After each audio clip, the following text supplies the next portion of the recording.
semua, kembali lagi bersama gue Fatri Ibnu Hamdi di channel Bang Fatri tentunya. Dan seperti judulnya ya, di video kali ini gue akan sedikit membahas manga Attack on Titan chapter 136. By the way, seperti biasa, sebelum kita masuk pembahasan, gue mau ngingetin lagi nih, buat kalian semua yang belum subscribe, please subscribe dulu guys. Kalau udah subscribe, jangan lupa nyalain bell notification-nya, oke? Biar nggak ketinggalan video-video baru dari gue. Oke, mantap. Akhirnya guys, setelah sekian lama gue bahas Attack on Titan lagi gitu. Sumpah kangen banget. Ya berhubung ini manga udah mau tamat ya, kabarnya bulan April ini manga udah mau tamat guys. Dan juga ini tuh ceritanya lagi seru-serunya banget, lagi hype-hype-nya banget di mana-mana. Pokoknya Attack on Titan, entah itu di TikTok, di Instagram, di YouTube.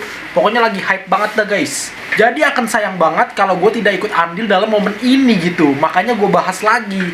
Dan mungkin subscriber lama gue pasti tahu ya kalau dulu gue pernah bahas Attack on Titan pas lagi zaman-zamannya Attack on Titan season 2. Gue review tuh per episodenya. Kalau kalian mau nonton lagi, lihat aja, cari aja di YouTube channel gue gitu. Kalau enggak search saja Attack on Titan Bang Fatur, pasti ada tuh pembahasan gue yang lama-lama gitu, yang season 2. Lagian berhubung ini manga lagi seru-serunya, selain itu, ini juga udah 2021 gitu. Tahun baru, semangat baru, gue mau jadi kayak awal-awal nge-YouTube lagi. Bahas banyak anime, nggak cuma satu anime aja, nggak cuma Black Clover aja. Ya rencana sih kedepannya, selain Black Clover, gue mau bahas Attack on Titan sampai tamat tentunya. Terus juga One Piece, terus juga Boku no Hero Academia sama Boruto. Nah, jadi kira-kira nanti ada 5 anime lah yang bakal gue bahas gitu. Ya, gue sih mohon doanya aja dan supportnya ya guys. Support terus gitu. Oke, sekarang kita lanjut ke pembahasan.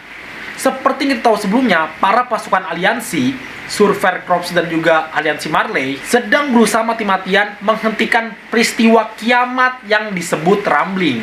Namun sayangnya, seperti yang diperlihatkan di chapter 135 kemarin, pasukan aliansi pun tampak tidak berdaya melawan serbuan dari Eren ini guys. Bahkan beberapa di antara mereka ada yang berhasil ditangkap dan hampir saja mati. Beruntung di saat nyawa mereka hampir saja hilang, Falco tiba-tiba datang dengan From Jauh Titannya versi bersayap. Tentunya Falco datang tidak sendiri, dia bersama Eni dan juga Gaby. Berkat kedatangan Falco, Jen, Connie, Mikasa, Kapten Levi, dan Reiner yang hampir saja tewas akhirnya berhasil terselamatkan untuk sementara. Lalu kira-kira apa ya yang terjadi di manga Attack on Titan chapter 136? Seperti biasa guys, di sini gue udah mengumpulkan beberapa poin-poin penting dan kejadian-kejadian menarik yang bisa kita bahas di pembahasan kali ini. Kalau gitu langsung aja yang pertama, aliansi menyusun rencana. Para aliansi yang selamat yang berada di punggung Falco mulai merencanakan strategi mereka selanjutnya. Gue persingkat aja, kira-kira ada 2 rencana yang mau nggak mau harus mereka lakukan. Yang pertama adalah menyelamatkan Armin, dan yang kedua adalah membunuh Eren dan mengakhiri semuanya. Ya, kalian nggak salah dengar guys, membunuh Eren. Di sini pun, para teman-temannya Eren atau rekan-rekannya Eren di Kadet 104 atau 104, seperti Jen dan Connie, sudah membulatkan tekadnya untuk membunuh Eren. Lalu bagaimana dengan Mikasa melihat teman-temannya yang sudah membulatkan tekadnya untuk membunuh Eren? Dan tentu seperti yang kita duga ya guys, Mikasa ini ekspresinya terlihat ragu dan juga dilema. Gua pun sebagai fans agak sedih juga ya melihat Mikasa seperti ini. Tapi mau nggak mau, dia harus mengikuti rencana dari teman-temannya. Singkat cerita aja, mereka pun dibagi menjadi 2 tim. Seperti yang gue bilang tadi, tim yang pertama bertugas untuk menyelamatkan Armin, dan tim yang lainnya tentunya bertugas untuk mengejar Eren atau menemukan Eren. Sementara Falco dan Gaby tidak ikut turun ke punggungnya Eren guys. Falco dan Gaby tetap bersiap untuk menyelamatkan mereka nantinya. Meskipun mereka semua ketakutan dan tidak berdaya, mau nggak mau mereka harus melakukannya. Semuanya demi menyelamatkan rekan-rekan mereka serta menyelamatkan nyawa-nyawa yang tidak berdosa, menyelamatkan seluruh dunia guys. Lagi pula ya, selain Armin, nyatanya masih ada Pieck yang masih tertinggal di punggungnya Eren dan harus diselamatkan guys. Dan itu juga yang menjadi alasan untuk mereka kembali ke medan pertempuran. Lanjut yang kedua, pertempuran kembali dimulai. Akhirnya para pasukan aliansi yang tersisa pun turun kembali ke medan pertempuran sesuai dengan tugas mereka masing-masing. Dan yang bikin gue merinding adalah di sini aksi dari Pieck guys. Ya, di chapter kali ini kita melihat bagaimana Pieck mampu melakukan solo versus squad. Wah, gila banget. Ya, seperti kita lihat di sini Pieck mampu melakukan transformasi dengan mudah antara kembali menjadi manusia dan kembali lagi menjadi Titan. Ya, ini juga merupakan salah satu kemampuan spesial dari Card Titan ya guys, yang dimana seperti yang kita tahu, Card Titan itu daya tahan tubuhnya dalam perubahan atau dalam transformasi lebih kuat kuat dibandingkan dengan Titan-Titan lainnya. Bahkan Card Titan ini dirumorkan dapat bertahan selama 2 bulan tanpa berubah kembali menjadi manusia. Bener-bener daya tahan tubuhnya kuat banget kan. Dan berkat adanya pick ini yang mampu bertarung dengan Epic, ini dapat membantu Jen untuk bisa pergi menuju kepala Eren. Gila coy, di sini pick keren parah gitu, udah top waifu, keren, bisa bertarung melawan ratusan Titan walaupun mustahil untuk menang. Karena seperti yang Pick katakan, walaupun musuhnya ada ratusan, walaupun dia bisa mengalahkan ratusan Titan, tetap aja kalau musuhnya jutaan itu mustahil guys. Ya tapi gue tetap berharap ya salah satu top waifu kita di Attack on Titan ini bisa selamat gitu. Awas aja ya buat lu ya, awas aja buat lu Bang Haji ya, Bang Hajime Isayama, awas aja kalau lu matiin pick gitu. Sudah cukup bang, sudah cukup waifu gua, Nanaba dan Petra Anda matikan di seri ini. Sudah cukup. Ingat tuh Hajime Isayama, ingat nama Anda itu Haji gitu. Haji doang, tapi akhlaknya kagak ade. Gimana ente? Canda Haji, canda guys. Ntar gue di rambling lagi, kan ngeri. Di sisi lain, Reiner dengan armor Titannya masih berusaha menghadapi semua serangan dari semua Warhammer Titan dan juga Titan-Titan lainnya. Ya pokoknya di chapter kali ini, mereka masih berusaha mati-matian melawan para Titan yang ada di punggungnya Eren guys. Gila, ini ngeri banget sumpah dah. Tapi bukan ngeri kalau bukan Attack on Titan, betul tidak? Lanjut yang ketiga, mencari babi yang hilang.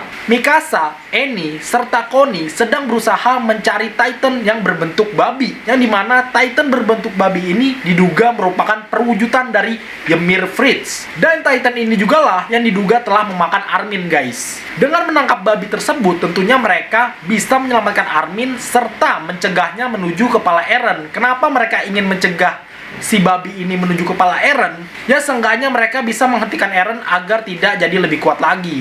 Dan kalian nyadar gak sih kenapa Titan ini berbentuk babi gitu? Kenapa berbentuk babi? Kenapa nggak bentuk yang lain? Ya karena memang semua permasalahan yang ada di Attack on Titan ini semuanya berawal dari babi gitu. Babi yang dilepas oleh Ymir Fritz. Makanya Titan yang berbentuk babi ini, yang mukanya atau wajahnya babi ini, bisa juga dibilang sebagai perwujudan dari Ymir Fritz. Emang dia ini babi guys, babi.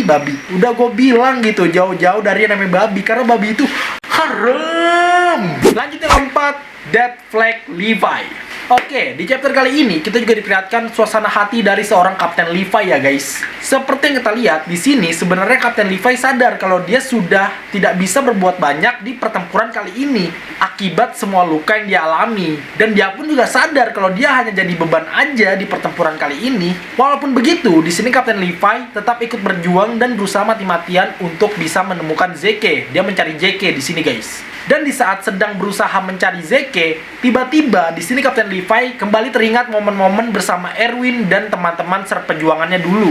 Di flashback kali ini, Kapten Levi mengatakan bahwa dia tidak menyesal telah menyelamatkan dan memilih Armin dibandingkan dengan Erwin dulu.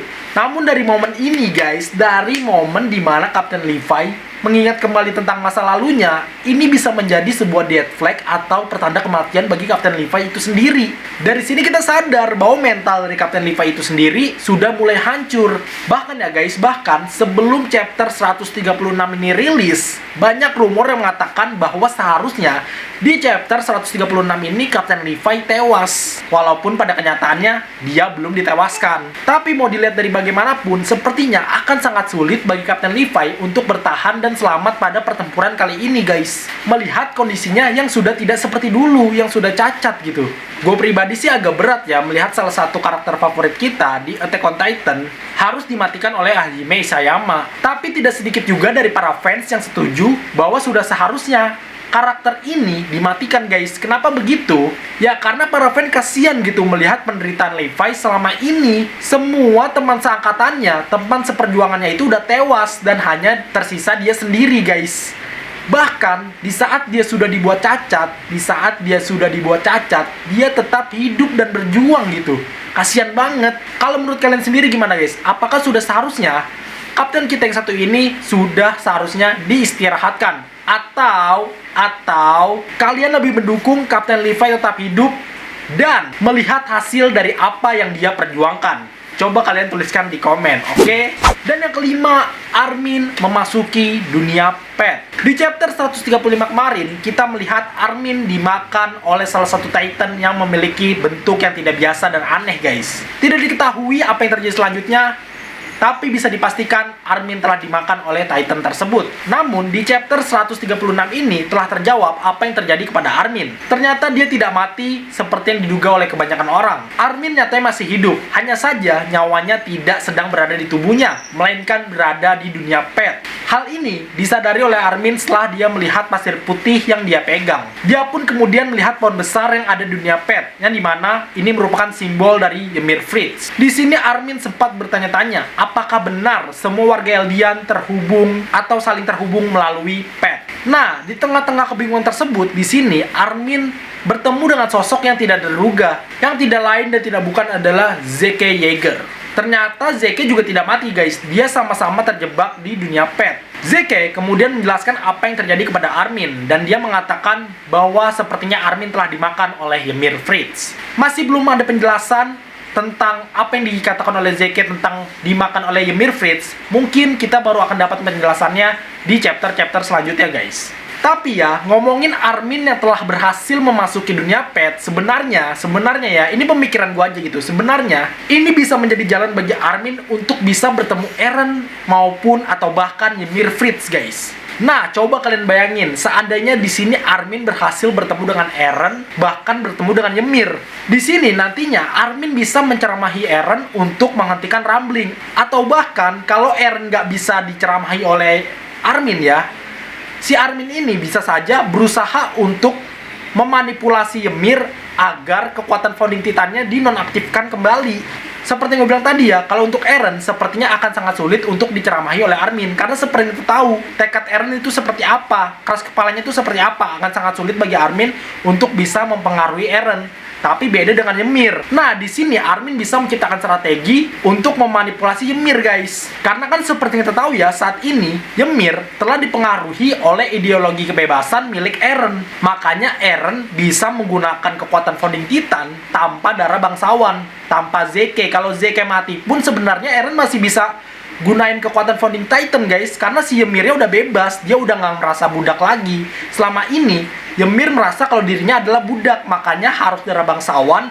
yang bisa menggunakan founding titan. Tapi kan sekarang kondisinya Ymir sudah dibebaskan oleh Eren. Nah, apakah di sini nantinya Armin akan mencoba untuk mempengaruhi Ymir dari ideologi kebebasannya Eren? Bisa jadi, guys, patut kita tunggu. Kalau menurut kalian sendiri gimana? Kira-kira langkah apa yang harus dilakukan oleh Armin di dalam dunia pet? Mumpung dia masih di dunia pet nih, guys. Coba kalian tuliskan di komen, oke? Ya, itu aja sedikit video pembahasan gue tentang manga Attack on Titan chapter 136. Terima kasih telah menonton video ini. Jika gue ada salah sekata, gue maaf, dan sekiranya ada yang kurang bisa kalian tambahin sendiri di kolom komentar, oke? Dukung terus channel Bang Fatur dengan cara di subscribe.